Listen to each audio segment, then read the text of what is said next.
Assalamualaikum warahmatullahi wabarakatuh. Sahabat Damai Inspirasi, kita kembali lagi berbincang santai bersama Ibu Profesor Tuti Anggraini PhD akan membahas mengenai pangan, gizi, dan juga banyak hal lainnya.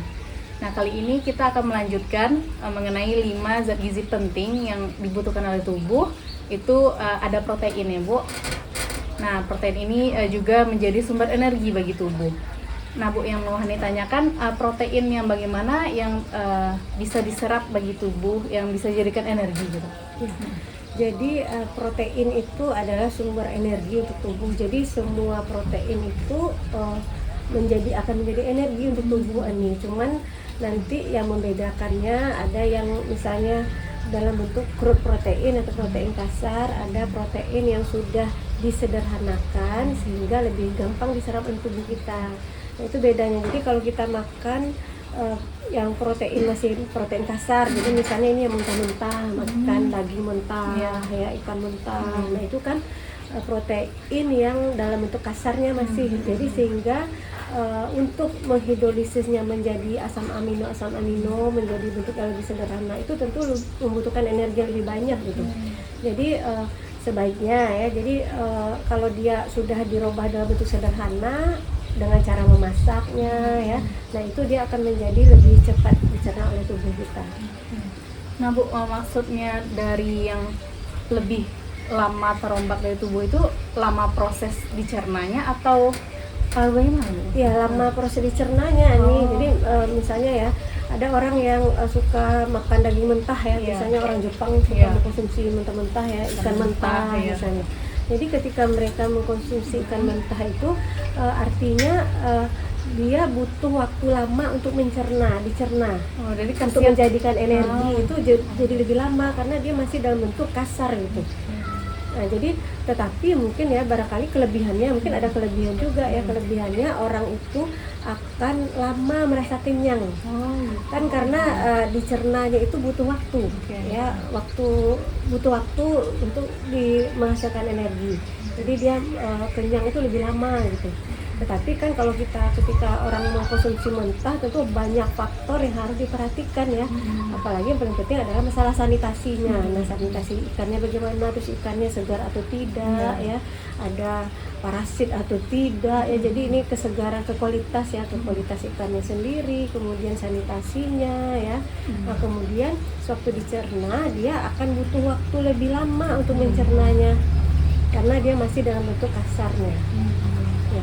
Jadi kalau kita masak terlebih dahulu ikannya, tentu dengan proses pemanasan itu proteinnya akan menjadi bentuk yang lebih sederhana ya, sehingga dia lebih gampang diserap oleh tubuh gitu. Nah, Bu, berarti semakin banyak yang diolah dari bahan tersebut itu zat yang terkandung itu semakin sederhana ya, Bu. Contohnya tadi telur mungkin, Bu. Misalnya kita mengkonsumsi telur mentah itu kan proteinnya masih kompleks ya, Bu ya. Terus kita olah telur itu mungkin menjadi kue, menjadi digoreng. Nah, itu tuh berarti semakin sederhana dan semakin mudah diserap oleh tubuh. Iya.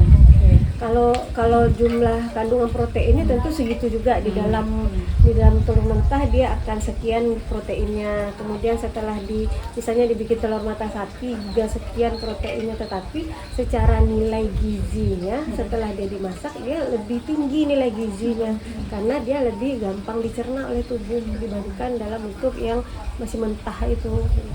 Nah, memang sebaiknya berarti kita mengkonsumsi itu yang sudah diolah ya, Bu ya? Sebaiknya kita mengkonsumsi protein supaya juga pencernaan kita juga kerjanya lebih tidak berat gitu ya. Tentu kita sebaiknya mengkonsumsi yang lebih sederhana ini bentuknya, jadi dengan proses pengolahan gitu. Kalau sumber-sumber protein ini, Bu, yang tadi kan dicontohkan itu dari hewan ya, Bu ya, dari ikan, telur. Nah, kalau dari tumbuhan sendiri itu kita dapatkan dari mana? Ya, dari tumbuhan itu biasanya yang mengandung protein tinggi itu kacang-kacangan, leguminosa ya. Jadi seperti ya kedelai ya, makanya kedelai diolah menjadi tempe ya. Jadi kedelai itu difermentasi menjadi tempe. Nah, sewaktu dia udah menjadi tempe, nah itu proteinnya lebih sederhana itu Ani dengan proses fermentasi itu, sehingga dalam bentuk tempe ini juga lebih gampang diserap oleh tubuh ya. Atau misalnya dari kedelai diolah menjadi tahu, misalnya tahu kan ada proses pengolahan juga di sana, direbus ya. Nah, itu juga menjadi lebih sederhana juga proteinnya, sehingga lebih gampang juga dicerna. Jadi itu ya sumbernya kacang-kacangan terutama ya. Kemudian serealia juga ya, tetapi mungkin tidak setinggi di kacang-kacangan. Seperti misalnya ada beberapa gandum yang tinggi protein ya, hard wheat gitu istilahnya ya, gandum keras ya, itu dia proteinnya tinggi. Atau serealia lain yang mengandung protein tinggi, contohnya jagung misalnya, ya, jagung itu salah satu serealia dengan protein yang cukup tinggi ya selain leguminosa, kacang-kacangan. Nah, contohnya kan tadi jagung Bu, banyak produk olahan dari jagung, bisa direbus, bisa dibakar. Nah, dengan proses dua yang berbeda itu, apakah kandungannya juga berbeda, kandungan dari gizi dari gizinya? Jadi kalau misalnya jagung ya, jagung itu komposisi terbesar pertamanya tentu saja air ya. Setelah air dia seratnya juga tinggi ya. Kemudian jagung itu juga sumber pati, karbohidrat yang bisa dicerna tadi Ani ya. Jadi patinya tinggi jagung, sehingga makanya jagung itu kan bisa dijadikan sebagai makanan pokok karena kandungan patinya yang tinggi tadi ya. Kemudian beberapa jagung juga sangat manis ya. Jadi ada istilahnya kan jagung manis ya. Jadi kadar gulanya itu memang udah tinggi ya. Jadi bagaimana proses pemasakannya ya? Apakah direbus dan dibakar tadi ya. Jadi mungkin kalau untuk membandingkannya betul-betul dua ini tentu lebih butuh penelitian lebih lanjut ya. Kita cek satu-satu bagaimana kandungan proteinnya, vitamin dan segala macamnya. Cuman dengan kita melakukan proses pengolahan itu dia menjadi lebih sederhana bentuknya, sehingga lebih gampang dicerna oleh tubuh apapun itu bentuknya, baik itu patinya, sumber karbohidrat ya, kemudian proteinnya juga gitu. Jadi dengan cara pemasakan itu menyederhanakan bentuknya sehingga lebih gampang diserap oleh tubuh.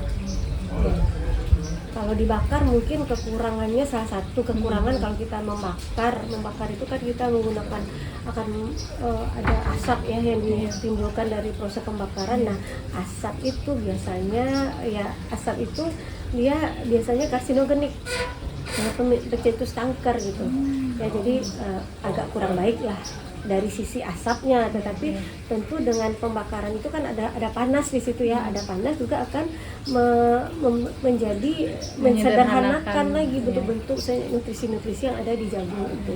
Ada baik ada buruknya ya. Ada buruknya juga. Pokoknya proses panas itu dia membantu menjadi lebih sederhana.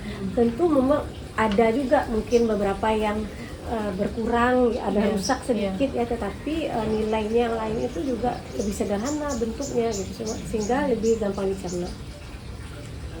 Berarti sama dengan karbohidrat tadi, protein ini juga semakin diolah itu semakin mudah untuk dicerna dan tubuh, dan banyak sumber-sumber protein yang mudah didapatkan, dan jika dikonsumsi tentu menjadi sumber energi juga bagi tubuh kita. Nah, demikian penjelasan mengenai protein bersama Profesor Tuti. Semoga bermanfaat. Assalamualaikum warahmatullahi wabarakatuh. Video kami kali ini, terima kasih sudah menonton. Jangan lupa untuk like, komen, dan subscribe untuk mengikuti perkembangan terbaru dari channel ini. Sampai jumpa di video selanjutnya.